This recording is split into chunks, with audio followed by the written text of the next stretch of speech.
Welcome and thank you for joining us today for Conversations with Go On Girl. I'm Linda Johnson, co-founder and president of Go On Girl Book Club. 2021 marks our 30th year as an organization who reads and supports authors from the African diaspora. These series of conversations with authors and people in the book publishing industry, from editors to Black booksellers, are created to connect us to all the inner workings of book publishing industry. Go On Girl Book Club is a literary sisterhood of dedicated book-loving and reading women in 51 chapters in 16 states and 40 cities across the country, who read a variety of genres written by Black authors. Today, we are in conversation with entrepreneur Jeannine Cook, bookstore owner, and it's part of our continuation of Women Herstory Month, and we're honoring women in all aspects of the publishing industry. Go On Girl co-hosts for today are Renee Washington from our Alabama 1 chapter, and Julia Chance from New York chapter 1. So now I'm turning it over to Renee. Hello, everyone, and welcome, Jeannine A. Cook. I just can't tell you how excited I am to be talking to you today. I feel like I should know you, but let me introduce you properly. For over 10 years, Jeannine Cook has worked as a trusted writer for several startups, corporations, nonprofits, and influencers. In addition to holding a master's degree from the University of the Arts, Jeannine is also a Leeway Art and Transformation grantee and winner of the South Philly Review Difference Maker Award. She is a proud educator and mom with more than 8 years of teaching creative writing in alternative schools. She worked in Nairobi, Kenya, facilitating social justice, creative writing with youth from 15 countries around the world. Jeannine has shared her out-of-the-box approach to organizing through guerrilla creative writing with over 1,000 schools, neighborhoods, community groups, and organizations in Philadelphia. And right before the pandemic, she opened Harrietts Bookshop in Fishtown's bustling Girard Avenue corridor to great success. Welcome, Jeannine, writer, educator, and strategist. So glad to have this conversation. Wait, Renee, you don't understand how excited I am to be with y'all. It's just, I am so excited and so thankful. Thank y'all so much. You know, I don't come across many book clubs with the roots that you all have, and so, you know, to be a part of that is just it's a huge honor. So thank you. Oh, thank you, and so I'll just say, oh, first let me tell you, I've got on my I got pulled out my Harriet. We are Harriet top shirt in your honor. So, she is everywhere. She is everywhere. She is everywhere. She is everywhere. And I'll have to say, you know, I'm old enough to be your mom, but back in my 30s, I considered opening a bookshop. I was like, oh, I want to open a bookstore. That would be so wonderful. And so I even took a class on how to become, you know, how to start a business. And, you know, I went through the class, and at the end, I decided, whew, that's a 24/7 gig. Oh my God. When I tell you. Yeah. So you did it. Oh my gosh. Yes. In your 30 plus years, you have just lived 2 or 3 lifetimes. I have, and I'm still, oh my goodness. It's you know, you never know where this thing called life is going to take you, especially if you ride the wind, like our friend says. And so, you know, I've been riding the wind, and amazing things have unfolded as a result of that. And one of those amazing, like life-changing, life-altering opportunities was being obedient to the spirit of Harriet Tubman and opening Harrietts Bookshop. Yes, and this wasn't your first attempt to open a bookstore. It wasn't. You know, tell us about that, and how it, because that would have knocked a lot of people out of the game right there. So tell us that story of the first go round of trying to open a bookstore. Yeah, some would say that I might be a little crazy. Octavia Butler, I read an essay, she called it the positive obsession. And that's what I prefer to call it, is my positive obsession. And so what folks don't know is, like, when I was in college, we had a club. We wanted to do a club called Positive Minds, where we went out on the street and we taught storytelling with families. That was my thought, right? And that's what I thought would be amazing. And I thought it would be, you know, it would be what would change communities. And we had all this equipment at the university that they just didn't have on the block. And so my club didn't get funded for whatever reason. You know, I think that there's a thing about, there is often like these obstacles, at least in my life, that I get to meet or be crushed by, you know? And so one of the obstacles was my club wasn't funded for no reason. And so we started selling books outside of the school, because I was like, yo, people are selling cakes and candy and all of that for their clubs. You know what my club gonna sell? We're gonna sell books. We're gonna sell books that they don't have in this school yet. And so that's what we did. And it was the response was beautiful back then. So this is, you know, in 2000, right? This is like way enough, right? And so that was kind of my first foray into the book world. It was just like, you know, okay, can you know, these books are a way for you to do both, right? It's a way for you to have, it's a win-win. Books are win-win. I said, okay. So then again, when I graduated, I went back to selling books out on the corner. I don't know if y'all ever seen those folks that sell books outside, right? Because I know you from Alabama, right? Yes. Okay. Yes. So it was like, you know, I was that person. I had books and incense and soap, and I was a girl, and they were like, girls don't do that. But I was like, I do. And I was doing it right on Broad and Cecil B. Moore in North Philly. Again, a place where, you know, people were like, oh, that's not safe. And that's not, you know, whatever. I did it, and it was amazing. It was absolutely amazing. And once again, it was just like something where I was meeting like some of the most, you know, powerful human beings that were attracted to my little stand. And we would talk books, and we would talk, you know, future. Okay, boom. And so fast forward again, right? Life goes on, and I try to open a bookshop. I tried to open, my friend was like, okay, I'm gonna let you, you know, sublease. I don't know, I was trying all types of things. And I went through the process of doing the renovations, and then our bookshop caught on fire. Yeah, when I read that, I was like, oh my God. Yeah. But that didn't stop you. That did not stop you. You know what? I think at the time, I thought it was stopping me. I was like, oh, you know what? I done tried and tried, you know? And I'm a mom. I got other things, right? I'm consulting at these multiple companies to try to make this all work. And I was like, I was like, I'm moving to California. I'm done with Philly. I'm done with, you know, I was just like done. And so, you know, to everybody who gets to that feeling where you feel like you're done, sometimes you think you're done and you're not done. You're not done. And it's really not like, in a lot of ways, you know, it's just like, there's still more there. And the dream and the goal and all of it reignited. That's my son writing me right now. I was like, boy, get off my line. But Well, and I'm glad you mentioned your son, because, you know, if my reading is correct, when you were doing the positive mind thing, you did that after. Did you do that after having? After, yep. Yeah. Well, I think, and I won't tell him around that time. I don't want him to get a big head. Yeah. But I think, But I think I think he is why I did it. I think that he became, he gave me purpose, and he gave me a lot of, like, I was also scared as hell. I was scared as hell about the world that I was about to bring a child into. And I was just like, okay, well, what can I do to make this world a world that I would be okay with bringing my child into? What could I personally do? But I don't tell him that. Yeah, well, and just so the audience knows, you were in college, you were at the University of Arts when you got pregnant. Yeah. And so most women would be thinking, if they are going to continue their education, it would be all focused on, okay, how can I get done? How can I get through? And not only were you focused on that, you were focused on how you could benefit the greater community, which I just think is just so absolutely amazing and inspirational. Yeah, and absolutely. And so when you finally did, bring yourself, how did you bring yourself back up from the ashes of, I've tried and I tried? That's a great term for it, is the ashes, because I was sad. I was sad for a long time. But you know what I think it was this last time around? It was truly and genuinely Harriet, right? It was truly and genuinely Harriet whispering in my ear. And what started off as what I thought was like a, you know how you get a thought, or you get a little inkling, you get a little feeling, a little intuitive joint in your stomach.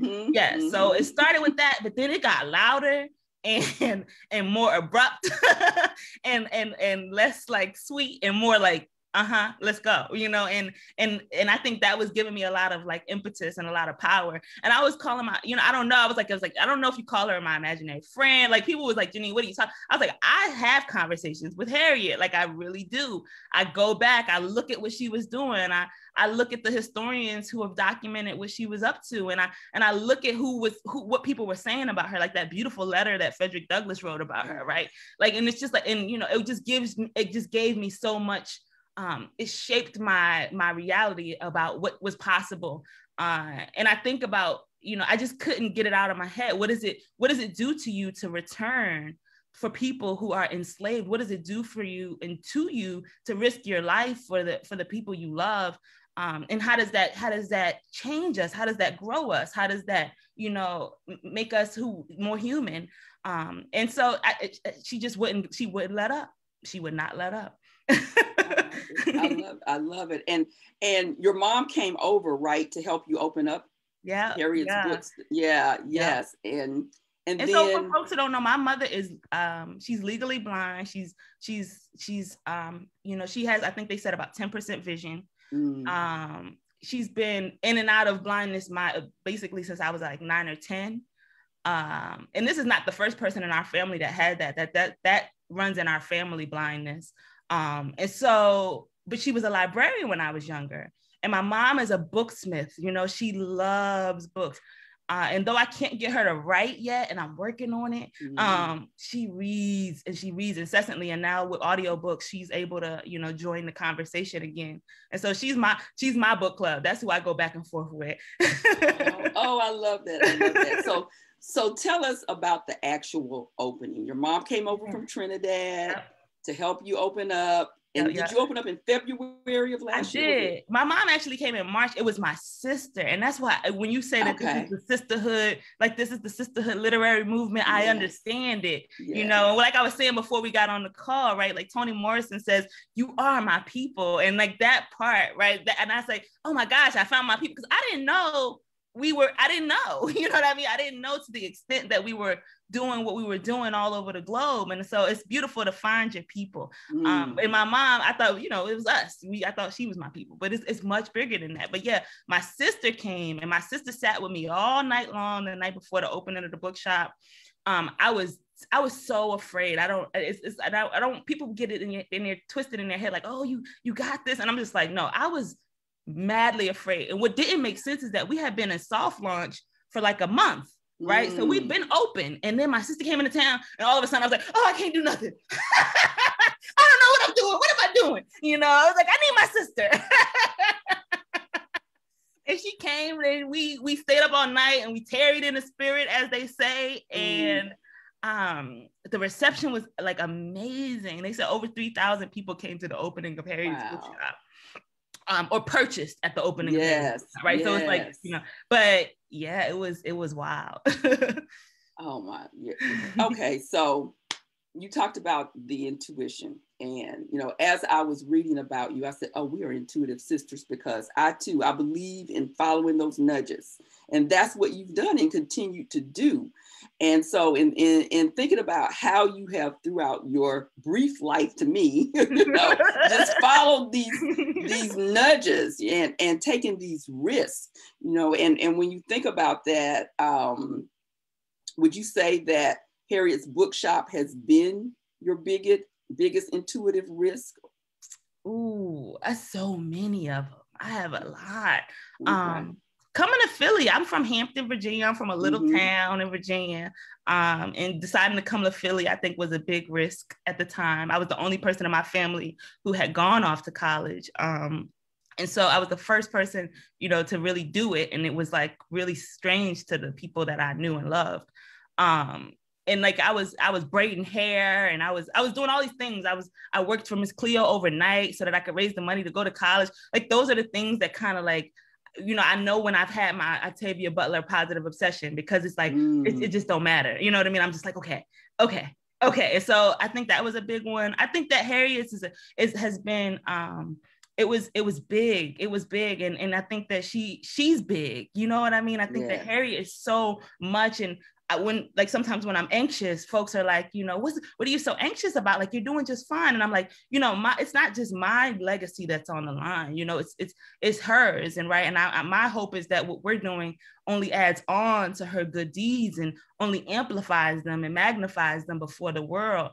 And also, inspires people to pick up a similar torch. And so, I think it's huge in that I feel what that means to walk with her in a way that I didn't before. Yeah. And I read that you've been on the Harriet train since the third grade.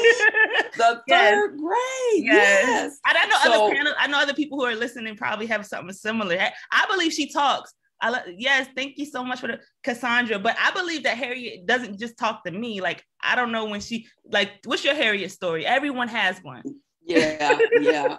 Well, I would say my Harriet story is that not giving up.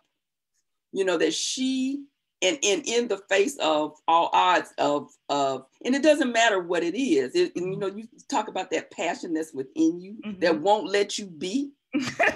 Yeah. And what I love about Harriet is that, particularly because I work with women who are, older, midlife, and don't give up on your dreams, and don't think of it as being selfish, because we bring other people with us. And that's what Harriet did. That's the return and go get it. Yep. Yes.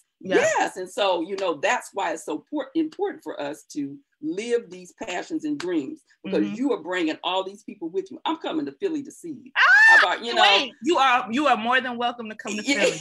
Yes, but see, because you're living your dream, that brings in people. That's right. So that's my Harriet story. That's right. Our dreams bring other people with us, and that's what you live. And so tell us about the naming of the shop. Yes, particularly. So Kelly in the chat said she played Harriet in middle school. And me, when I was in third grade, we were told, you have to embody, you have to take on you have to take on a person in history. Yeah. And it was just like, I just so happened to run across this amazing superhero of a woman who I was like, this is not a real human being. There's no way. And she was. And I was just like, oh. So Kelly, that resonates with me, you playing Harriet in your middle school play. Yeah. And so that she never left you. No, I mean, so before even the bookshop, I had my personal book. My first book is called Conversations with Harriet. Yes. Right. Yes, and so we've been in conversation. I've been feeling like we've been in conversation for some time. And when I need to remember who I am, and when I need to remember what I'm made of, I often seek her support in that, because, she helps me to remember. Yeah. Yeah. And to the audience, yes, Jeannine has an actual book called Conversations with Harriet. Yes. So, yes. Yes. So, oh yeah, I asked you about the naming of the shop. Yes. So because that's a wonderful story. I feel like I just couldn't think of who else to name the bookshop after. Is Harriet. And then people were like, very early on, like I said, before the bookshop, when I was just writing my book, I started this thing where I was always spelling Harriet with 2 T's. And I was just like, why I'm committed to keeping the second T on there, even though it kind of gets me in trouble from time to time because people are like, oh, Harriet Bookshop with a 1 T, whatever. But but like you said, how do they know? Who knows that? Right. And I was just like, well, if somebody, because we gotta have these conversations, like these are conversations that are important. If somebody was illiterate, if they couldn't read or write, how do you know how they spelled their name? Yes. 1. And then 2, I always say, this is an opportunity for me to talk about the first Harriet, right? Which is Harriet Tubman's mother. And to talk and to pay homage to that queen or whomever, whatever you want to call her, for being the mother of Harriet Tubman and being such a woman, for having such grace that your daughter chooses to change her name from the name she was given to your name because you were so, whatever she was in her life, it had to have been remarkable, right? It had to have been incredible and beautiful because she took on her mother's name. And so I always feel like that's a good opportunity to give her due, right? And this is a woman who decided that she was going to leave down South Maryland and escape to the North in her elderly age. And that's back to what you were saying earlier about like, you're not dead, then you're not done. Exactly. Yes. And after reading about you, I was like, she should have added another T, a T for Jeannine. Yes. Yes. So I know you have also been inspired by other writers, and particularly Toni Morrison. So, what would you say about how, the lives of Harriet and Toni have informed who you are as a woman, as a writer? Such good questions. I was actually, so I think that there are a lot of things that are happening all at once, and that had there not been a Harriet's Bookshop, I definitely believe there would have been a Toni's Bookshop. And that's not to say that there won't be a Toni's Bookshop someday. I love it. Hello? Love it. Hello? Okay. That's right. So, I'm just taking, one step at a time. But yeah, Toni Morrison, she talks to me. She speaks to me, and she has for some time. What's funny is that my sister and I, this is a sister story. My sister and I get obsessed with Beloved over and over and over again. Oh my gosh. So that's my favorite book. Yes. Is it real? See, that's yes. We go through these cycles where we'll leave it and then we come right back to it and we come right back to it. And so now we have a podcast coming out that's called Sisterhood Sit-In, where it's all about Beloved. Oh my gosh, when is that? Oh, so we dropped the trailer, and the rest of the new episodes will start coming out the end of this month. And so it's just really exciting to be back in love and back in conversation with Beloved, which means I get to be back in conversation with Toni. And it's blowing my mind. It's blowing, because what's blowing my mind for real is like, Renee, how is it that we could read one book over and over and over again and still keep seeing new things every time? I know, right? How is that possible? Yes, well, because we continue to grow and evolve. Unless we decide to sit still and be static, we continue to grow and evolve. And so that next reading around, we're different. So we're going to see difference. Exactly. Yes. And it's just like you get to kind of gauge yourself, because you're like, I read this and I read this and I read this. I'm sure I read it. And I was excited when I read it the first time and the second time and the third, you know what I mean? And so it's just like, so now we're back in it, getting ready and for all the ways in which it intercedes with our podcast. And I'm seeing all of these things that I just never thought about before. And I'm thinking a lot about the Fugitive Slave Act, and I'm thinking a lot about what it meant to, like, what is the equivalent in today's time? And I'm thinking about, you know what I mean? And so it's like the book and Toni. Yes, they're trying to steal our right to vote. Child. So Toni and whatever she was, because she's amazing, and I don't know what to call her because she's so big to me. But yeah, we're talking it out. She's walking with me for sure. Okay, well, I'm so excited to hear about that podcast. Yes. It's gonna be Sisterhood Sit-In. It's on all of the podcasty things. Okay. My sister is the tech genius. I'm not. Okay, so one of the motivations that I read that opening Harriet's Bookshop for you was to find a quiet, calm space to read and write and to provide that for other people. And your bookshop has a particular emphasis on the writings of women. Yes. And so in delving into your writing, which is phenomenal, it's me they follow is fire. That is fire. So if we have a chance, I want to read that at the end. But so how has running of the bookstore informed and helped you with your writing? Has it impacted positively or negatively? I mean, running a business is a lot. It's a lot.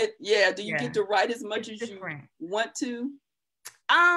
So it's really like finding my flow. I'm super inspired, right? Like, because now all of a sudden these same authors that I was reading, I get to interact with. Like, we have we do something called Page to Plate, where somebody teaches me how to cook on Instagram Live, right? So Nikki Giovanni is going to teach me how to cook. You know what I mean? Right? Oh my gosh! Exactly. And so it's like you go from like, oh, these are people that I was just like, I was like, anyway. So it's just amazing. It's different. It's very different. It's different to interact with people who you hold in high regard. Because now I'm just like, well, why do I need to write anything? Like, why would I need to write anything when all of these beautiful, pieces have already been, submitted to the canon?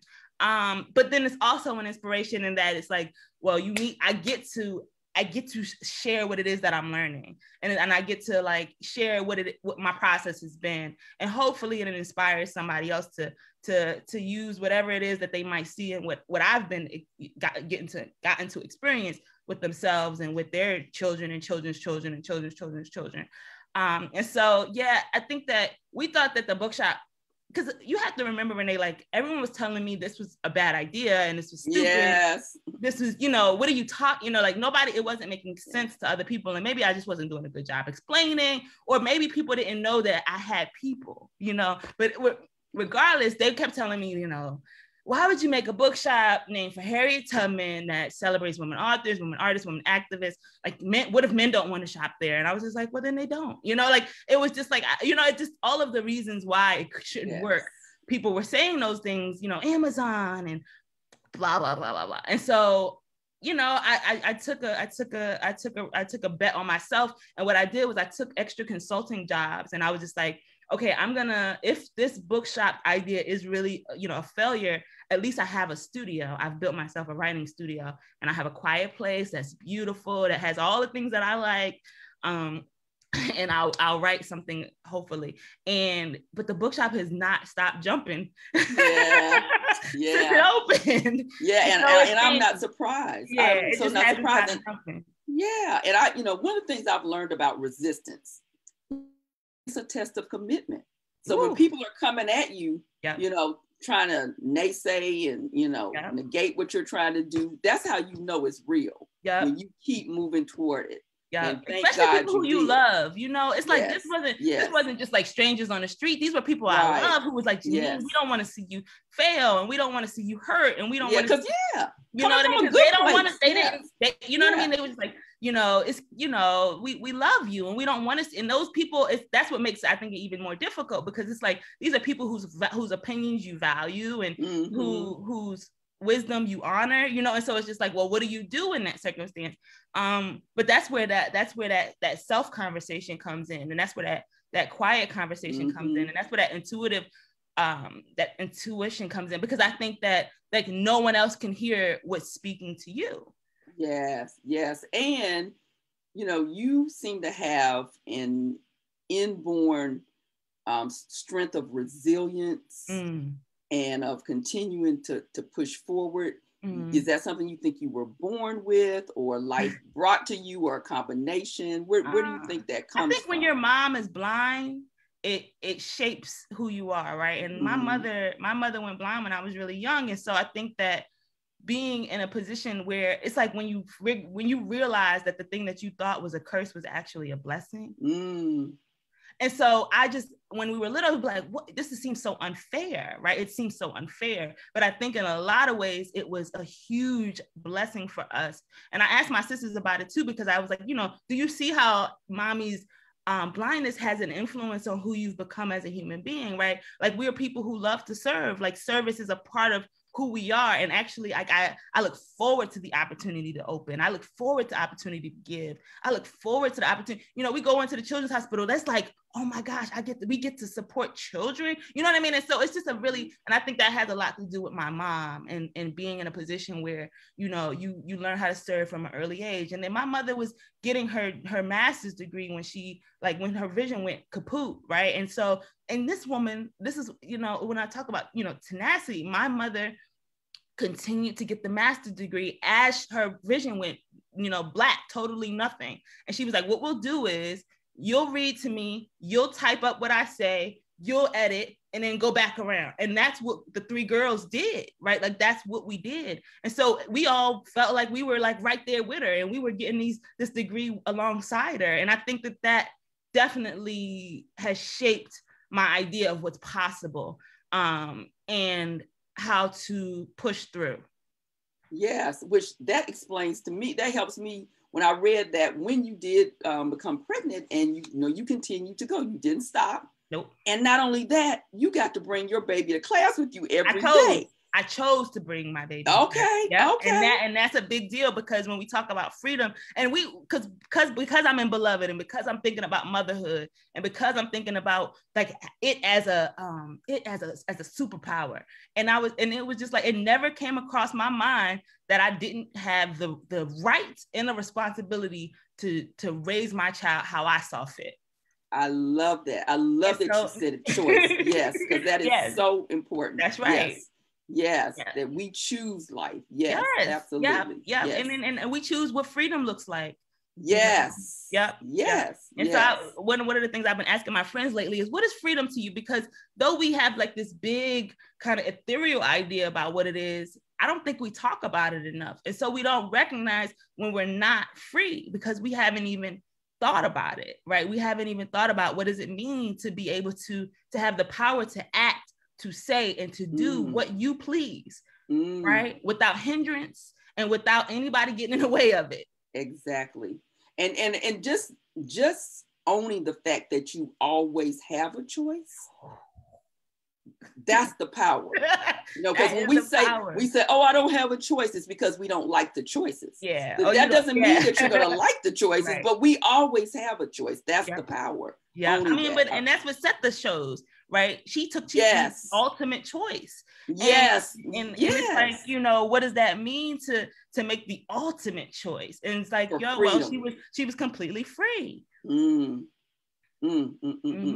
Yes. So I want to read a little excerpt that you included in your essay on recognizing the International Month for Women. And it's from Alice Walker's Beauty When the Other Dancer is Self. Yes, indeed, I realized looking in the mirror, there was a world in my eye. And I saw that it was possible to love it. That in fact, for all it had taught me of shame and anger and inner vision, I did love it. Even to see it drifting out of orbit in boredom or rolling up out of fatigue, not to mention floating back at attention in excitement, bearing witness, a friend has called it. Deeply suitable to my personality and even characteristic of me. And, you know, that's from your essay, that the blind leading the blind. And you've talked about your mom losing her sight. And in the essay, you also talked about, I think it was your great grandmother. Yeah.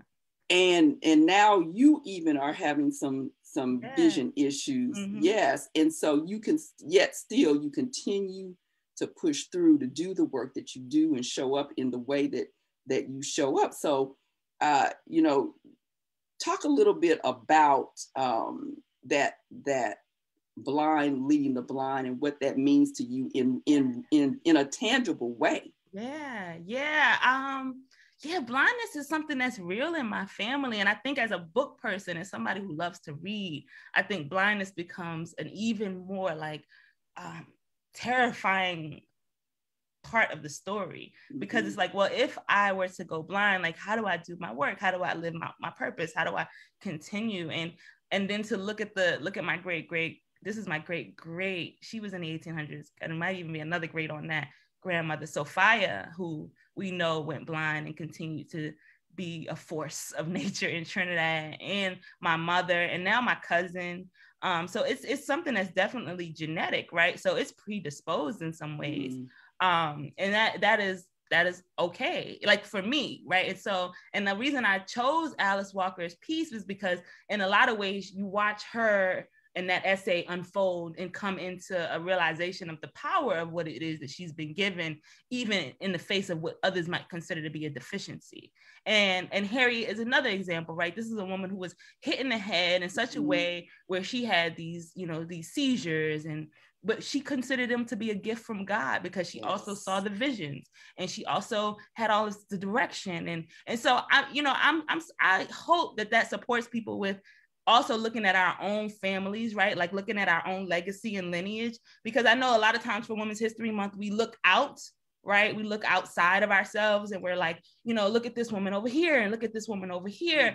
When in reality, like our lineage is super powerful as well. If we were to dip into it or do the search, right? Because, because of the nature of our lives, we don't have a lot of time to really search into our own lineage. And that, I feel like Black people especially we need a few years off so we can work on that, right? Because that's important and valuable work to our souls, and to our existence, like whether it's for our health or, for our emotional well-being, or for our, like it's so many elements that come from being able to, know who you are and where you come from. And we just, and so that has been really essential to me to know that that's just a part of it, Jeannine. It's been coming it's been coming down your line for a very long time. So you either get to accept it or, you know what I mean, or not, because it's in there.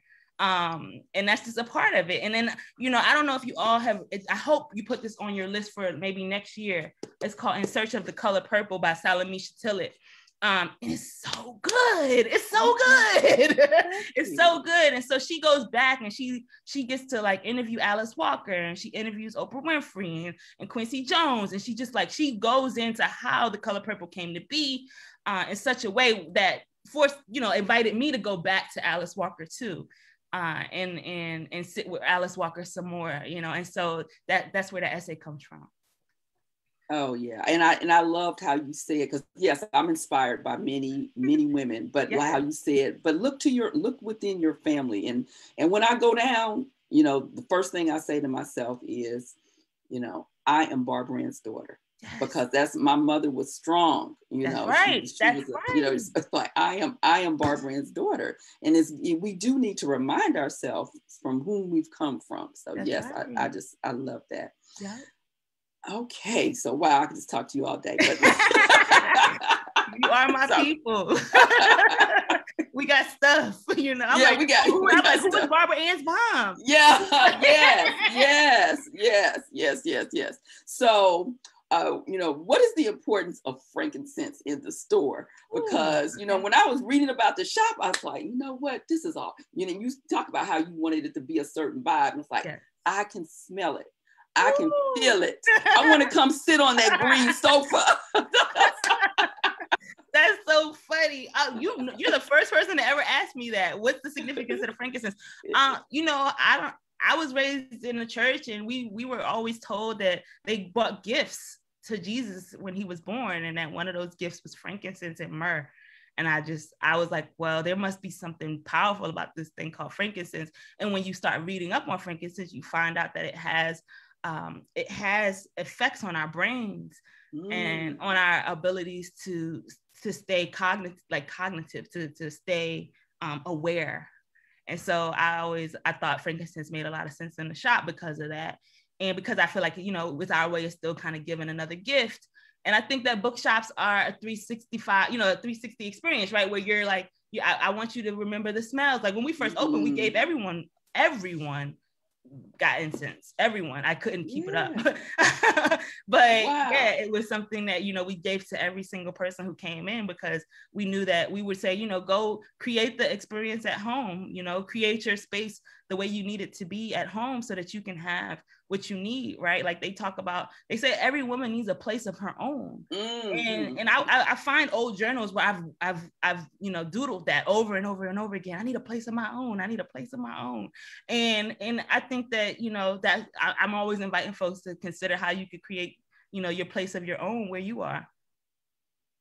Love that. Love that. So I did want to go back to the experience that you had being in Kenya and working with young people from all around the world. And, what are your thoughts on what we should be doing here in the United States in the schools to promote that global connection? Because, we've come through this pandemic that has taught us a lot of things, but one thing is that we are all connected. Yes. We cannot be isolated in this world. And so, what do you think we need to infuse in our schools to promote that sense of global connection and to minimize the American exceptionalism that, still permeates? So, before the bookshop, I was an educator for folks who are listening. I was an educator for many years. I still consider myself to be an educator because every time I try to stop being a teacher, I get reminded that that's not my choice. And so, I was in the classroom. I worked with young people who dropped out of high school. That was the main group that I was called to work with. And so I had this amazing opportunity to go to Kenya. And then I got, taken over to England and, to Spain and to South Africa, like all of these like international communities where we were being asked to look at organizing and youth development from a global scale, not just from a very Western centric scale, which a lot of us aren't really asked to do that on a regular basis. And so some things we kind of think are just how it is, and really no, that's just how it is here, what I mean? And it's just how it is, so it's a different scope, and which I think it was really important for my development, even as a human being, to remember that I'm a child of the world. I'm not you know what I mean? And that means something very different. And so I think that there's two big things that I like to think about when I think of education. I think I try to dream big. And so one of my big dreams would be to come through I don't want everybody to come through the pandemic and everybody go back to how it was and we just wear masks. How it was not good. It wasn't. Thank you. You know what I mean? It actually wasn't fruitful. It wasn't, you know what I mean? And so my concern is that we will go back to how it was because that's what we know and that's where we feel comfortable, and that we won't actually, push the systems in ways that actually that serve us better. Right. And that's my concern. And maybe it won't happen. Maybe everybody's, pushing systems like crazy, and all that people said about how much Black life mattered will continue to matter post, vaccine, I hope. But we'll see. And so one of the things I would love to see is this. I've had this idea about this wraparound where every child kind of had instead of it being 20-1 in a classroom, it was like 20-1 the opposite way. Right. And every child had like 20 godparents who were so invested in that child's well-being and that child's, growth and that child's understanding and that we saw ourselves as being wrapped around children in this way where it's just like, I'm their auntie and you're their auntie. It's not new, right? This is an old village mentality, but really bringing it back with intentionality to the now moment where a child might have an auntie that's a mathematician, and they might have an auntie that runs a book club, and they might have an auntie that, and that will inform their way of looking at the world. And so if we could just, wish things onto the world, that's one of the things that I would wish. And then the other thing is travel is just so important. I've been, when I was in the alternative school environment, it was a big deal for me to be able to take the children from North Philly to South Philly. It was like, oh no, are you sure you could take them to South Philly? It was a big thing. And then I started stretching the organization. It was just like, okay, now I want to take the children to New York. And it was, New York, and then it was just like, yes, I can take them to New York. Now I want to take them to DC. Wait. And so every time we thought about taking young people further and further and further out of their comfort zone, there were a lot of adults, not the children, but the adults who were like, wait, and we're very apprehensive about that. And I just think my young people, especially those warrior spirit young people who have decided to drop out of school and in some ways have become disengaged from what education means, they are the most vulnerable in terms of like, let's get them out of the country. Like very, very swiftly, let's get them into environments so they can see that the world is a much bigger place and that they have a place in it, that they have importance in it. And that it's just not, it's so much bigger than your neighborhood. It's just Absolutely. So much, you know, it's so much bigger. And by having a youth, we had youth from Haiti and from you know, from the Middle East. We had youth from New Orleans who came together with youth from Indonesia. Like we had all of these translators in one space who were making that experience possible so that young people could learn about racism, colonialism, and imperialism, and then make a decision about how they're gonna fight it. And that's like some bold work. And, you know, it would be dope to see more organizations and corporations take on that type of work when they say that they mean that Black life matters. Oh, yes, yes. Okay, so I'm going to ask you one more question before I turn it over to the chat, because I have a lot of questions from the audience. Okay. Your part of your book sales funnel through bookshop.org. Yes.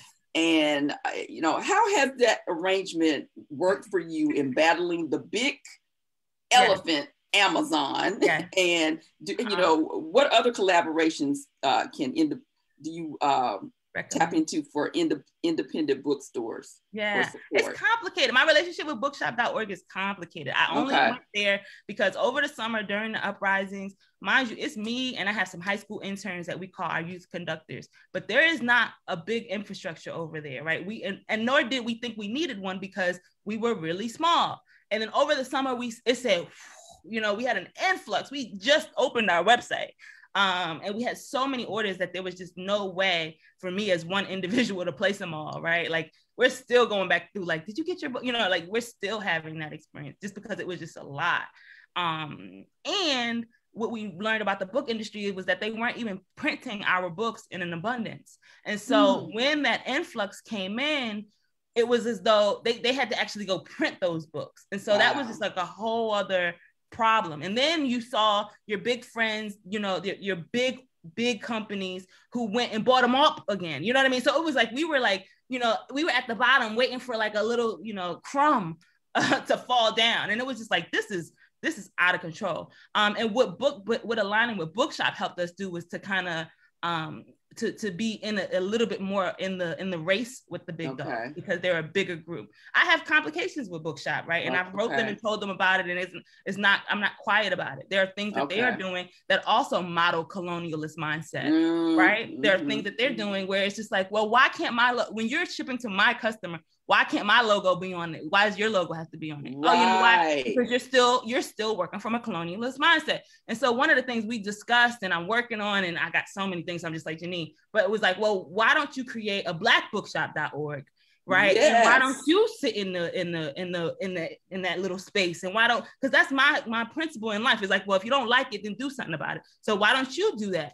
And so if there's anybody who want to help with that, Lord, it's a lot of work. But I did talk to the American Book Association because they did give bookshop.org money to get started. And so I said, well, would you give blackbookshop.org money to get started? And they said, well, let's talk about it. Right. And so the opportunity does exist for us to recreate and to remodel it.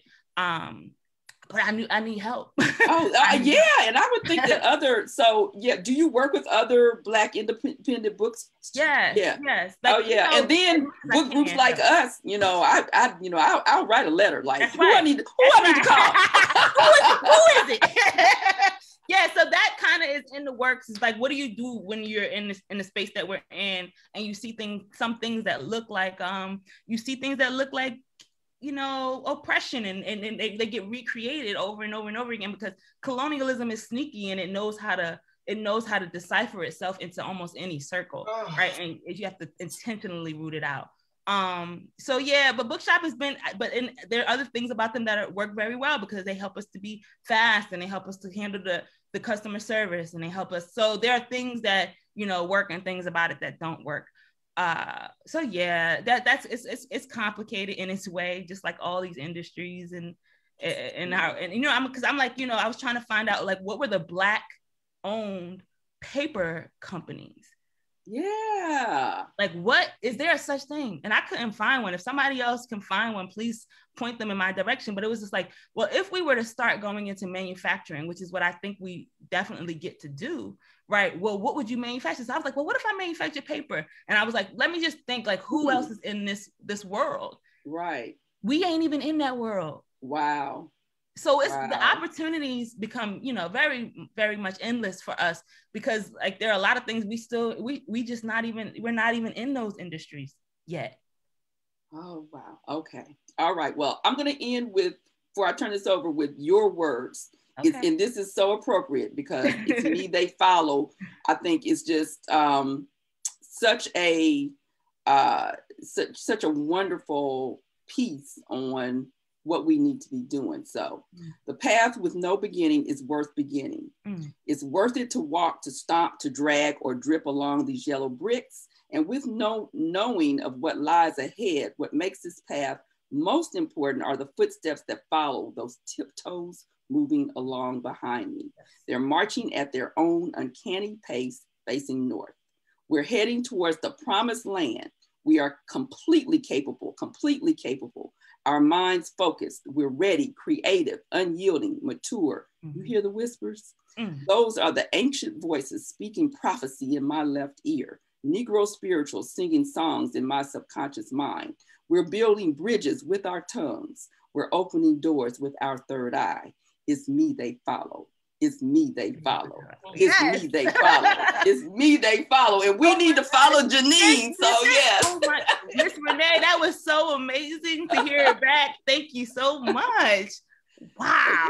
Yes, I am going to turn it over to our moderator, Julia, to ask you some more questions. Sure. Thank you, Renee. This has been a fantastic conversation. Jeannine. Renee, thank you so much, Renee. Thank y'all. You were taking us to church on a Sunday evening. You were dope. And as soon as we can move about, I'm making a pilgrimage, not a trip, pilgrimage to Harriet's Bookshop. Your enthusiasm about books, Black literature is palpable. I want to know, what's the first book you fell in love with? Oh, it's so hard. It's so hard. So I'm gonna tell you this funny story. When I was young, I have an older sister, and what my sister would do is my older sister would be sitting in the bathroom. She's weird. And I was like, Jazzy, you strange. But she was sitting in the bathroom reading the Bible with like all these candles. She would be like, Jeannine, like there's all of this information in this book called Revelation. And I'm like, I'm scared. I don't want to read that. And she was like, no, come in. And so we would sit like two little girls in the bathroom reading the Bible. And we thought the Bible was just so like, wow, like all these stories and all of these. And so it's a weird answer, I think, but yeah, I think that's where we got started, where it was just like, this is like a book that had just like all these layers and all of this multiple, like you could look at it from the perspective of what was like historically happening, but also like all of the spiritual lessons. I just thought the Bible was amazing. And your sister just picked up your family Bible and started reading.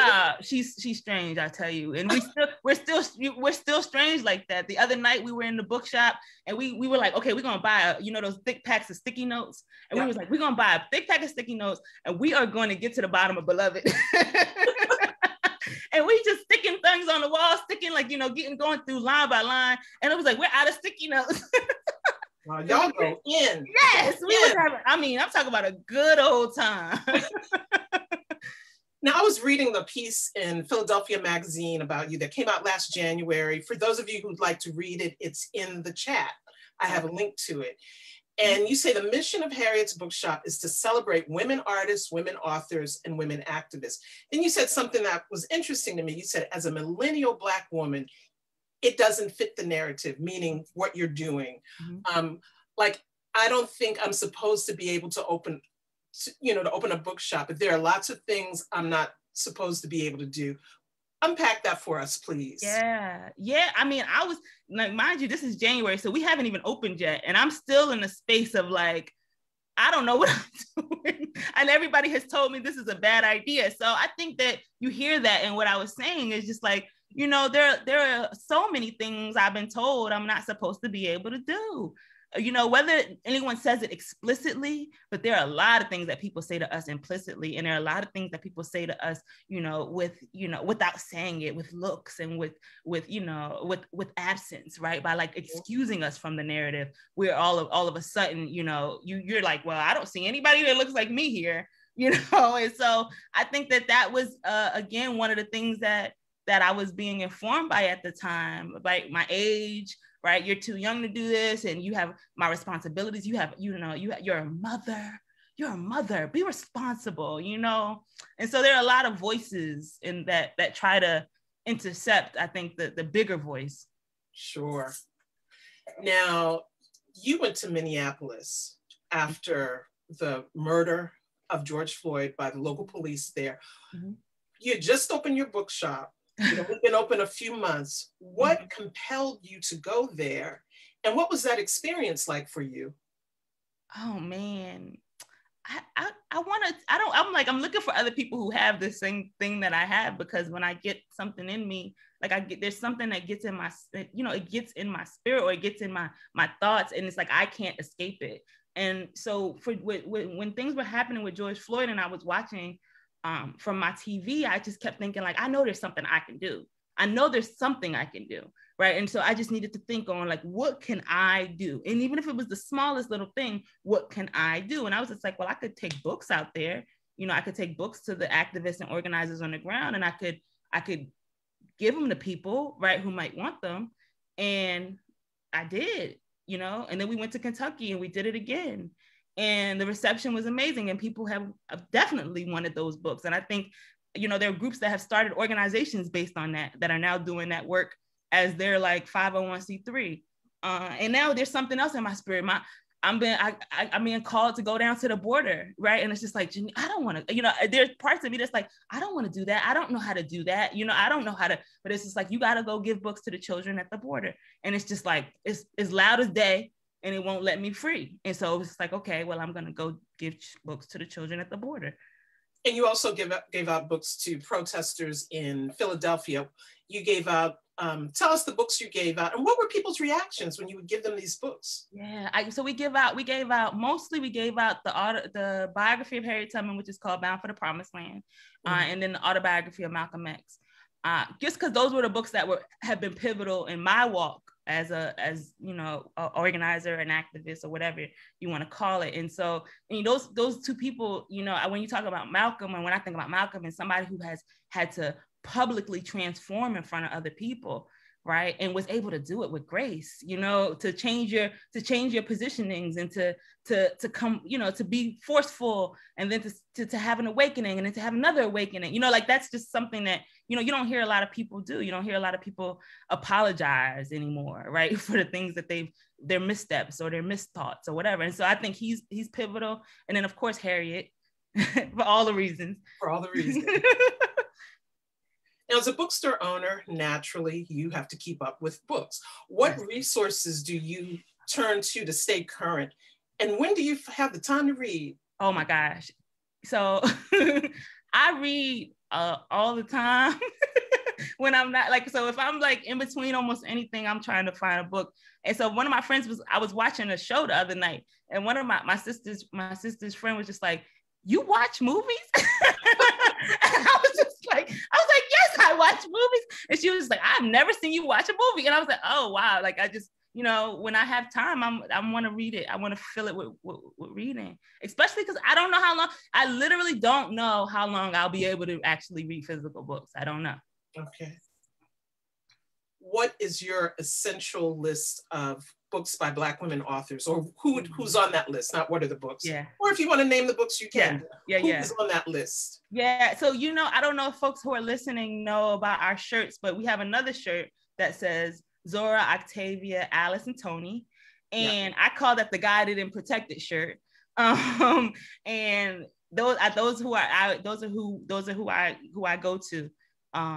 In terms of like, those are who opened the door for me. Those are who continue to open the door for me. You know, those are the people that's my four out the gate. And of course there's so many. And then I've been telling people lately is like, you know, at this point in my life, I'm really starting to think of books as like diagnostic, right, as medicine. And so I can't just give any book to anybody. It's really about, you know, getting to a place where we can diagnose together what they need next. And so that's also been helpful to me, because it's like, it helps me to have an engagement with them. Wow, that's great. Yeah. Great. Jeannine, can you show us your shirt? I want to get to this John thing. Yeah, I'm trying. You're a well-read John. Yes. And you also want some sneakers. Yes. We're probably the only bookshop. We're probably the only bookshop with a pair of sneakers. Tell us about those sneakers. Yeah. What they are, what they look like, and how that came to be. Yeah, we have a pair of Vans. Vans reached out to us. There are a lot of companies, right? Because now this community of us that were once like off to the side, we're more centralized. And so there are a lot of companies that are like, oh, could we? And there's a lot of folks that I've had to be like, I don't understand why we would work with you. You know, what is your, like, people are like, what? I said, what is your commitment to the community? And people are looking at me like, you know. You asked them that? You asked them, what is your commitment to the community? What is your commitment to the community? Show me what you've done, right? Because only your actions will show it, not what you say. And so what does it look like? And so when a credit card company, they came to me and I was like, you know, show me, where is it? And you can't show me. What you can show me is a bunch of debt. And that's not a commitment to my community. So you keep it pushing. But Vans, you know, we were able to work something that I thought was very much a win-win, where every pair of sneakers that we sell goes directly back to Harriet's Bookshop, the proceeds of that. And then we're using it for our youth conductor program so that we can continue to have youth come in, learn entrepreneurship, you know, support with running the bookstore, support with, you know, starting their own endeavors. And the back of the sneakers say what? Well, so that person, you can customize yours in any way you want, but the person that I think you're thinking about says Freedom Join on it. Yes. But you can customize them in any way you want. Okay. And we'll go to the Vans website? Yeah, you just go to Vans, and I think if you just put in Harriet's Bookshop, we'll come up. Cool. Yep. Well, thank you so much for being with us today. This has been so enjoyable. Oh, thank you. I mean, I really appreciate y'all. Y'all had no idea how excited it is to sit with a book club like this that has your history and your depth, you know? So like, if I say, what is your commitment to the community? It's like, I don't even have to say it because it's written all over, you know? Right. Thank you so much. And I know Go On Girls will be making a pilgrimage to Harriet's Bookshop. Y'all are always welcome. Absolutely. Always. Thank you, Jeannine. Yeah. Stay on the lookout for Ida's Bookshop. Oh. Okay. All right. You heard it here first. Yes. You heard it here first. Mm-hmm. I just want to let everybody know to mark your calendars for our upcoming Women in Publishing conversations. This Friday, March 26th at 7 p.m. Eastern, we'll be talking to Audible editorial director Abby West. She'll be joining us, and she's bringing along Bonnie Turpin, who's one of Audible's star narrators. If you've ever listened to The Hate You Give, The Immortal Life of Henrietta Lacks, or Feminist Fight Club on Audible, you're familiar with Turpin's excellent narration. Then on Saturday, continuing with this Women in Publishing theme, we'll be talking to publishing veterans, Marie Brown, Stacey Sherrod, and Linda Duggins. So check our social media pages, Go On Girl Book Club, and keep up with what we're doing. Have a great evening, everyone.